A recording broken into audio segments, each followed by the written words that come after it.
This is Ryan Abraham, Chris Trevino, USCFootball.com. Instant analysis from outside of Howard Jones and Brian Kennedy Field. USC fall practice number 12 is now in the books. Chris Trevino is with me talking about what we got to see and stuff out there. We got to come in it was a little shorter practice. We had like a smaller window to shoot some of the film that we can do at the beginning of practice. It ended a little earlier than we've seen some of the other ones, but we did get to watch the players doing a lot of sprints on the sidelines, 50-yard sprints back and forth. And it looks like, from what the coaches and players were saying, it wasn't a punishment. It's just something they're doing to kind of get themselves ready for the fourth quarter to keep in shape. But it was kind of interesting to kind of watch it out there, see the coaches and the players all running together. Yeah, we've seen that mainly defensive side. That's mainly they're right in front of us doing that. It looks very intense, looks very sweaty, looks very tiring. Yeah. And Alex Grinch said he wants his defense to be the best conditioned defense in the country. So that's just extra work that they're getting. And we asked Sean Newell about it when he talked today. He was like, oh, that's just extra. That's not punishment. That's nothing. That's just extra. That is something we do on top of everything, all the work that we put in out here on the practice field. So Grinch is getting his wish and making this team ultra conditioned. Yeah, Dante Williams said the same thing when I was talking to him afterwards. But you got to see guys, the rehab island guys like Corey Foreman run. He was running a whole bunch afterwards. Lincoln Riley running with the players. Gavin Morris trying to keep up with the guys, wasn't doing that well. And then, they would get on the players that were sort of finishing last, like a Kobe Pepe or a Brandon Peely. Some of the bigger guys, it took them a little bit longer to run those sprints. They're big guys, Ryan. Give them a break. They're big guys. They move a little bit slower. Come on. They did get some watermelon and some shakes and stuff afterwards, so at least they were kind of doing that. As far as a lot of the talk with the defensive players and coaches we got to talk to today was about the scrimmage, what was going on there. I know, Alex Grinch, the defensive coordinator, wasn't exactly happy with the way the tackling is going. But what did you hear about scrimmage tidbits today? Obviously that was something we wanted to talk to about the defense. Obviously, this is the first time they went full pads and kind of went into that live situation, first scrimmage kind of situation there on Sunday. And I think the big takeaway was about tackling. I asked Brian Odom, what was your assessment of the tackling? Straight up told me, not good. Not good. That's what he said. He said, is it a cause of concern? Yes, a little bit, but as Alex Grinch and Coach Odom pointed out, these are coachable things. These are things that can finish, and that's why we've seen them sort of emphasize a lot of tackling this week. You've seen the donut come out today with the defensive backs. We saw that with the defensive linemen. We saw that with the linebackers in terms of wrapping up, forcing those turnovers, things like that. So very much not happy with the tackling effort that they saw on Sunday, but stuff they're working towards correcting. They have a couple more weeks to that season opener.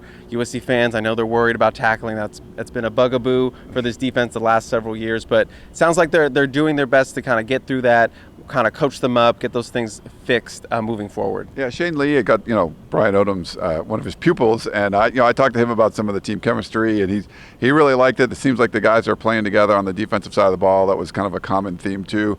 We also talked about another linebacker, Eric Gentry, a little bit. His name came up a couple of times, and the unique body he has. They haven't really seen anyone, but he just said he's so athletic. He's going around there making plays.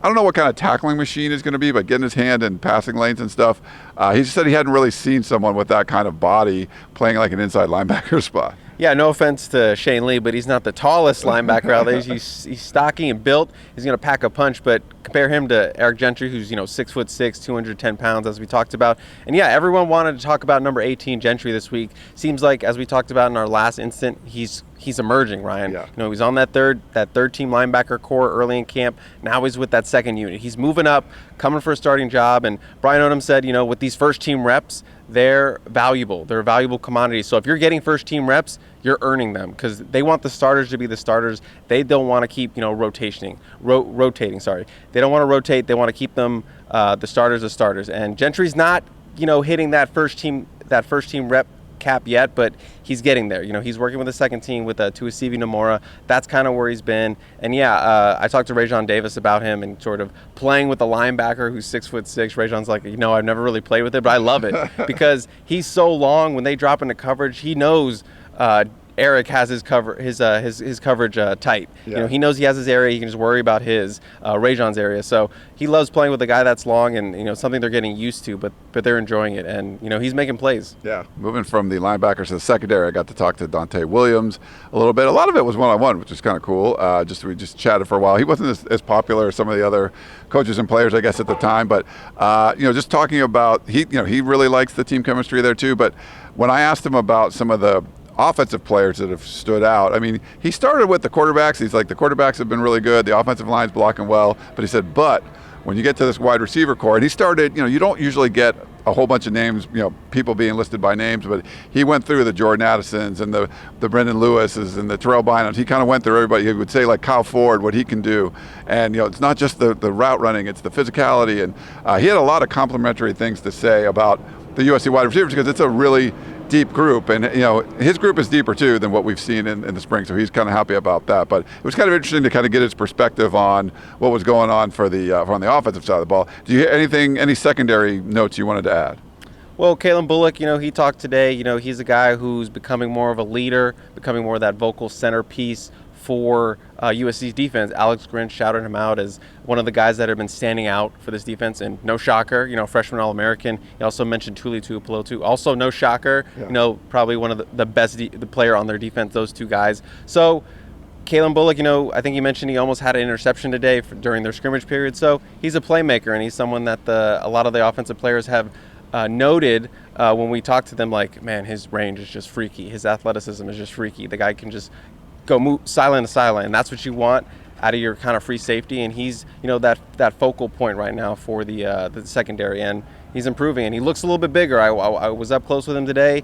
He was skinny when he came in, kind of like Eric Gentry, but you can see that armor, a muscle that he's put on. He's not super swole, but he's getting there. He's got some body weight added to him. Especially with the pads on. I guess they call him double sticks now. He was just sticks last year, and now he's double sticks. That's why I think Anthony got that out of him earlier. But you mentioned Tuli Tuipulotu. If you want to talk about the defensive line a little bit, I know Alex Grinch was asked about Dejon Benton because he was getting some first-team reps out there. Tuli, who wasn't always the most comfortable with the media.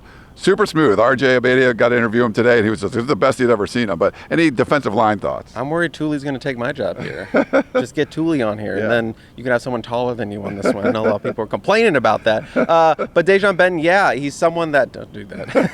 Dejon Benton is someone who we have seen consistently running with the first-team defensive line at that defensive end spot, along with Stanley Tauafu and Tuli Tuipulotu. So obviously that's something we want to talk to the coaches about. Grinch, mentioned that Dejon is having a fantastic fall camp, and that's something you want to hear. Dejon is someone you've forgotten, and some people might be like, who is Dejon Benton? Number 79, look him up.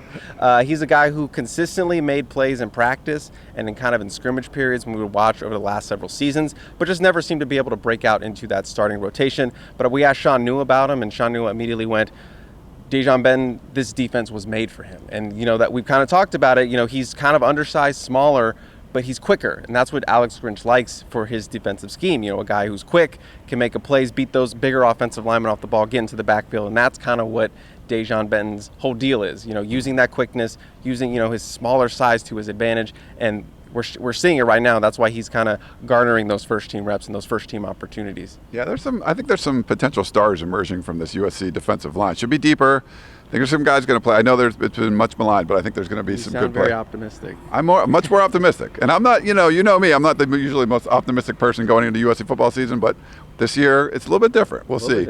I would wrap things up, but Chris definitely wants to talk about injuries. He would get mad if I don't ask about the injuries. What's going on the injury front? Yeah, I think we have those same kind of four people that are staying out. Michael Jackson, the wide receiver, he's still out. Kyle Ford, he's still out. I'm blanking right now. Josh Fallow, he is still out. Bryson Shaw, he's still a little bit limited. Yeah. He's wearing the pads, but he's a little bit limited. But the big name that was out today was Romello Height, the edge rusher. It's not a super big surprise, Ryan, because as we mentioned on Instant multiple times, he's been wearing the yellow non-contact jersey. That tells me that he's good enough to practice, but they want to be cautious with him. And right now, he kind of bit the bullet, and he's out for practice, and that's something that's a little bit concerning because that edge depth is a little bit worrisome at this time of fall camp. But I think it's a smart move. Get him healthy. You know what he can do on the field. You want him. He's your number one starting edge rusher. Just let him get healed up. Let him be good to go. Good news was Damani Jackson returned to practice. Seemed like he's still a little bit limited, but he was back in pads today and did some of the drills, so that's a good sign. Corey Foreman watch. No Corey Foreman today. He was at practice, but he was out of pads. Rocking the sneakers, bucket hat, his kind of deal. Did some running at the end, as we mentioned, but did not participate in practice today. And Shane Lee seemed a little bit limited as well, but he was a participant in practice. We saw him doing some stuff. And then the big one, we've been pretty lucky. We haven't really seen any injuries in practice, but today you witnessed Raleek Brown having a little bit of a moment. We don't really know what to call it. He was catching a pass, had a little bit of a jump, and then suddenly he reached back for his shoulder. You thought maybe it was a bee sting. We don't know. That's how, when you get stung, you're like, what was that? That's kind of what he did. Went down to his knees, took off his helmet, trying to check himself out. So not really sure what went on there, and that's when we were being ushered out of practice, so we couldn't really stay to check what was going on with him after that. But it did seem like he was okay because he was running gassers with the running backs after practice. And if he was injured, mainly those guys are just doing sit-ups or push-ups or stuff like that. So he seemed okay, but it was an interesting moment to observe. It was kind of weird because we did, like I said, we had a limited window of what we could shoot, and it was at the very last, I was taking photos, the very last one, he just leaped up in the air and caught the pass. Didn't come down weird or anything, but kind of went to the ground, went to his knees, and was like holding his shoulder pad. And it would be like, hey, I got stung by a bee, what's going on? Like, that's kind of what it seemed like. But when we saw him talking afterwards too, he was joking with the people giving out smoothies. He seemed completely fine. So I don't think there was any injury there. But that was, one of those things. They're not very deep at running back. That, Chris already talked about the edge rushers, that they're not very deep right now with the guys being injured. They're not really deep at running back. So I think they need a guy like Raleek Brown because he brings so much to the table to be healthy out there. Yeah, I think Kalen shouted him out too as Raleek Brown, his eyes lit up, big smile, like Raleek's giving us such good looks for that scout team. So I think Raleek is obviously a dangerous weapon, and he's unlike any running back on this roster in terms of his quickness, shiftiness, ability to catch passes out of the backfield. I mean, all those guys can catch, but Raleek is just a little bit different. That's why he was recruited as a wide receiver out of high school as well. So Raleek, I think he's going to earn some opportunities to play this year, but right now he's giving that defense a really good look. All right. Well, any final thoughts? Not as hot today as with the other days. It's a little below average, but still, it's warm out here. But any final thoughts from this practice? Well, I'm very thankful it's not as hot as past practices, and we're coming to a close, Ryan. We're going to be wrapping it up this weekend. We got another practice to cover on Saturday, so catch us then when we're out here. Yeah, that'll be fall camp, the end of fall camp. Then they're going to do like their mock game week, I guess, thing, and then game prep. So the schedule change will be like basically a regular practice, and we'll be able to come out here on Tuesdays and Wednesdays to kind of check these guys out. And then we'll hear from Lincoln Riley on Thursdays via Zoom. So this is, and this is our last Thursday practice, I guess. We're not going to do any more of these. So, but for Chris Trevino, I'm Ryan Abraham. Thanks, Jack, behind the scenes, filming us for Instant Analysis. He's doing a good job over here. So thanks to him. Thanks to all of you guys for watching, and we will talk to you next time.